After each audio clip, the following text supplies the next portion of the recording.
লড়াই করেছি, সংগ্রাম করেছি। আমাদের মূল লক্ষ্যটি ছিল যে আমরা গণতান্ত্রিক একটা বাংলাদেশ নির্মাণ করতে। সেই সংগ্রামে, সেই লড়াইয়ে আমরা বাংলাদেশের সকল মানুষের সঙ্গে কাজ করেছি। আমার কিছু স্মৃতি আছে, হবে না।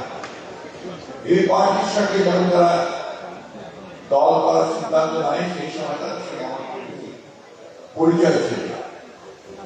যখন সংগ্রাম শুরু হলো এই ফ্যাসিস্ট সরকারের বিরুদ্ধে, তখন এই পার্টির মন্ত্রী সাহেবের সঙ্গে আমার কয়েকবার কথা হয়েছে, দেখা হয়েছে। আমরা একসাথে কি করে আন্দোলনকে সফল করা যায়, অন্যান্য দলদের সঙ্গে আলোচনা করেছি, তাদের সঙ্গে আলোচনা। আজকে আমরা অশেষ সহমতে আমরা একটা মুক্ত পরিবেশের কথা বলতে পারি। তখন কিন্তু আমরা মুক্ত পরিবেশের কথা বলার কোনো সুযোগ ছিল না। আমরা খুব ঘরে থাকতে পারতাম না। আমাদের হাজার হাজার ছেলে, তারা বাড়ি ছাড়া হয়েছিল, ঘর ছাড়া হয়েছিল।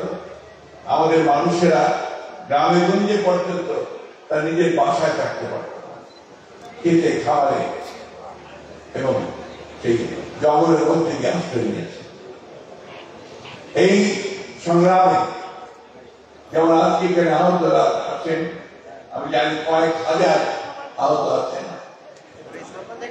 তেমনিভাবে আজকে আমাদের গ্রামে গঞ্জে প্রায় ৬০ লক্ষ মানুষের বিরুদ্ধে মিথ্যে মামলা দেওয়া।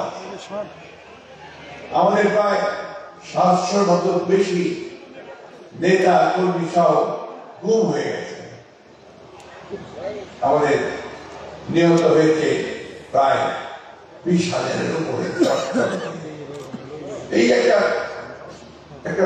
আত্মত্যাগ, যুদ্ধ, সংগ্রাম, লড়াই, এর মধ্য দিয়ে কিন্তু আমরা এই জায়গায় আজকে এসে পৌঁছেছি।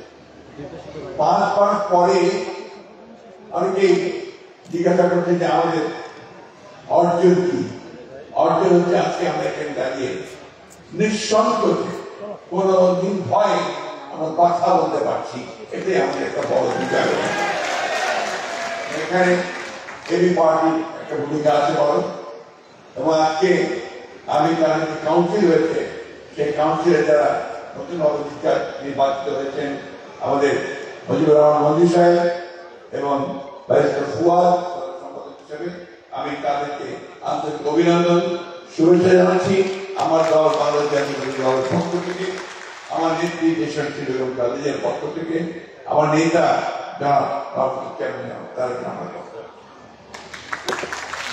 ফ্যাসিস্টের বিরুদ্ধে গণতান্ত্রিক সংগ্রাম খুব কমই সফল হয়।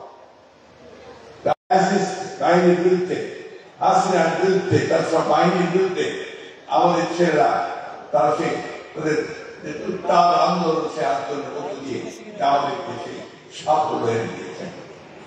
আমি অতীতে বেশি যেতে চাই না, বলতে চাই দানবের হাত থেকে রক্ষা পেয়েছি। আজকে একটা পরিবেশ এসছে, যে পরিবেশে আমরা নতুন করে বাংলাদেশকে নির্মাণ করবার স্বপ্ন দেখছি, কথা বলছি। আমরা যেন এই পরিবেশটা, এই স্বপ্নটাকে নষ্ট করে না দিই।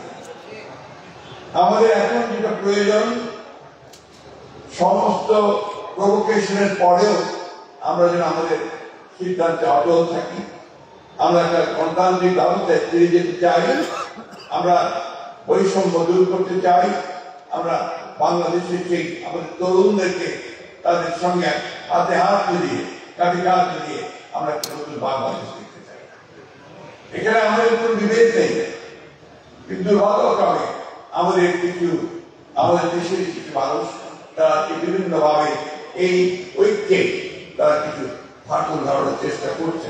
আমি জানি সেই চেষ্টা সফল হবে না। আমরা অবশ্যই সম্মিলিত হবে, ঐক্যবদ্ধ হবে, আমাদের যে লক্ষ্য, সেই লক্ষ্যে আমরা পৌঁছতে সক্ষম হবে, আমি বিশ্বাস করি।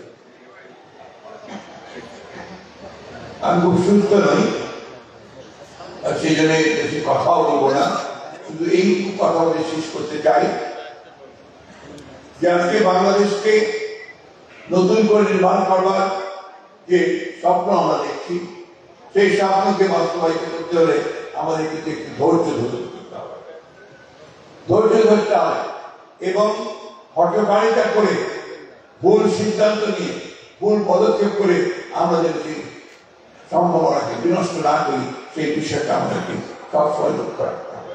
হ্যাঁ, দেশের অবস্থা অর্থনৈতিক দিকে খুব ভালো নয়, রাজনৈতিক দিক দিয়ে ভঙ্গুর অবস্থায় আছে, একটা ভাসমান পরিস্থিতি আছে।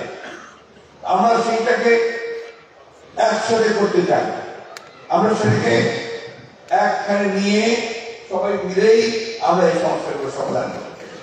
সবাই মিলে একসাথে হয়ে যদি আমরা সেই দানবকে ফ্যাসিকে সরাতে পেরেছি, তাহলে আমরা কেন পারবো না আমাদের জন্য সত্যিকার একটা নতুন সম্ভাবনা, একটা নতুন রাষ্ট্র নির্মাণ করতে। আমরা সংস্কারের কথা আগেই বলেছি, আবারও বলছি যে আমরা সংস্কার চাই। কিছু কিছু মানুষ আছেন যারা একটু ভুল বোঝানোর চেষ্টা করেন যে আমরা সংস্কার আগে নির্বাচন চাই বা নির্বাচনের অস্থির হয়ে গেছে, বিষয়টা কিন্তু সেটা না। এটা বুঝতে হবে। আমরা যেটা বলছি যে নির্বাচনটা কেন দ্রুত চাই, এই কারণে দ্রুত চাই যে নির্বাচনটা হলে আমাদের যে শক্তি, সেই শক্তি আরো বাড়বে, সরকার থাকবে, পার্লামেন্ট থাকবে, অনেক বেশি শক্তিশালী হবে। আর যে সংকটগুলো সৃষ্টি হয়েছে সেই সংকটগুলো দূর হয়ে যাবে। আমরা যে কথা বলেছি যে আমরা নির্বাচনের পরে আমাদের দল থেকে আমরা বলেছি যে আমরা একটা ঐক্যবদ্ধ জাতীয় সরকার করতে চাই, সবাই মিলে রাষ্ট্রের সমস্যার সমাধান আমরা করতে চাই। এটা আমাদের ব্যাপার। এখন যারা অন্যান্য দলে আছেন, যারা রাজনৈতিক দলগুলো আছেন, তারা অবশ্যই এটা ভাববেন, চিন্তা করবেন এবং সেই হিসাবে তারা তাদের যে মতামত সেই মতামত দেবেন। আমি বিশ্বাস করি তত্ত্বাবধায়ক সরকার, আমরা বলছি না, আমরা বলছি ইন্টারিম গভর্নমেন্ট, সেই ইন্টারিম গভর্নমেন্ট তাদেরকে আমরা সমর্থন দিয়েছি, সমর্থন দিয়ে যাচ্ছি এবং এই সমর্থন দিয়ে তাদের পক্ষেই সম্ভব হবে আমরা একটা পথ খুঁজে পাবো, যে পথে আমরা সবাই এগিয়ে যেতে পারবো। আমার বাংলাদেশ পার্টি, এবি পার্টি একটা নতুন ইয়াং তরুণদের নেতৃত্বে এসছে। আমি ব্যক্তিগতভাবে খুবই আশাবাদী যে এই দলের মধ্যে যে সমস্ত তরুণেরা এসেছেন, যারা দল করছেন, দলকে সামনের দিকে এগিয়ে যাচ্ছেন, তারা অবশ্যই সফল হবেন। বাংলাদেশে এবি পার্টি একটা অত্যন্ত গুরুত্বপূর্ণ রাজনৈতিক ভূমিকা রাখতে সক্ষম হবে বলে আমি বিশ্বাস করি।